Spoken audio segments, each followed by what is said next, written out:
Assalamualaikum warahmatullahi wabarakatuh. Pernahkah Anda berpikir bagaimana tubuh yang dulunya mungil bisa tumbuh menjadi besar, tinggi, tegap, serta kuat dan kemudian melemah kembali? Pernahkah juga Anda berpikir saat Anda berolahraga, memasak, belajar, dan lain sebagainya bisa Anda lakukan dengan gerakan yang begitu mudahnya? Dari mana bahan bakar yang digunakan untuk menggerakkan tubuh Anda?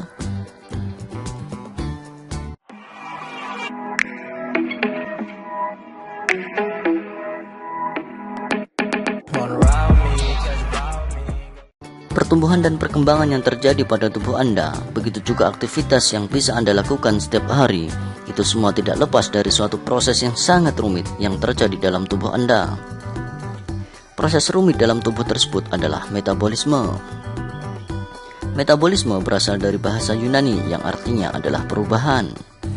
Jadi metabolisme adalah semua reaksi perubahan secara biokimia yang terjadi di dalam sel yang berperan penting dalam regenerasi energi dan molekul.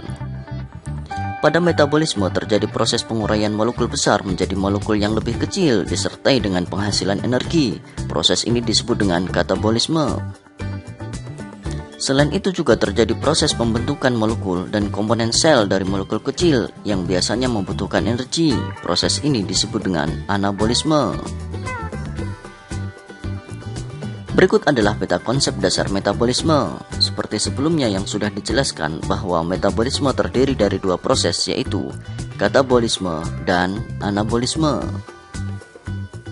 Pada katabolisme, sumber energi semisal glukosa, gliserol, dan asam amino akan dipecah menjadi produk metabolit. Produk metabolit di sini merupakan semua senyawa yang dihasilkan dari reaksi metabolisme.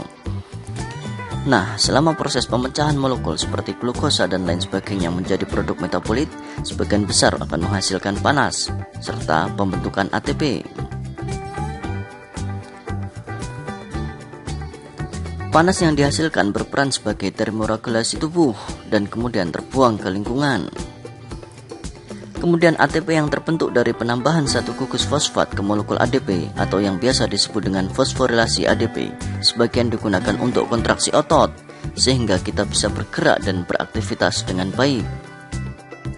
Serta sebagian yang lain dari ATP tersebut digunakan untuk proses anabolisme dan juga berbagai macam transportasi seluler.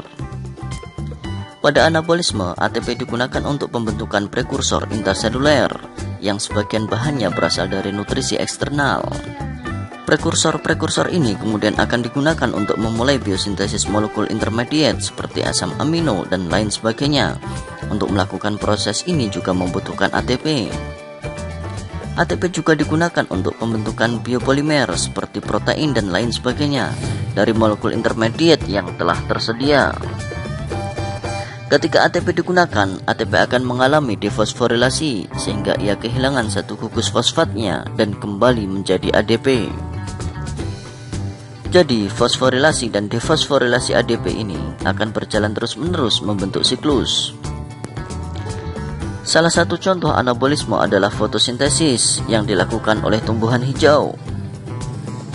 Dan salah satu contoh katabolisme pada hewan adalah respirasi. Antara fotosintesis pada tumbuhan dan respirasi pada hewan terdapat hubungan timbal balik yang saling menguntungkan. Fotosintesis membutuhkan energi matahari, karbon dioksida, dan air untuk menghasilkan oksigen dan glukosa. Oksigen yang dihirup dan glukosa yang dimakan oleh hewan digunakan untuk proses respirasi seluler yang kemudian menghasilkan zat sisa berupa karbon dioksida dan air. Kembali lagi, karbon dioksida dan air yang dihasilkan oleh respirasi bisa digunakan oleh tumbuhan untuk fotosintesis. Untuk mengetahui bagaimana proses fotosintesis dan respirasi secara rinci, akan kita bahas pada bagian berikutnya. Demikian, apabila ada pertanyaan, silahkan bertanya di kolom komentar. Assalamualaikum warahmatullahi wabarakatuh.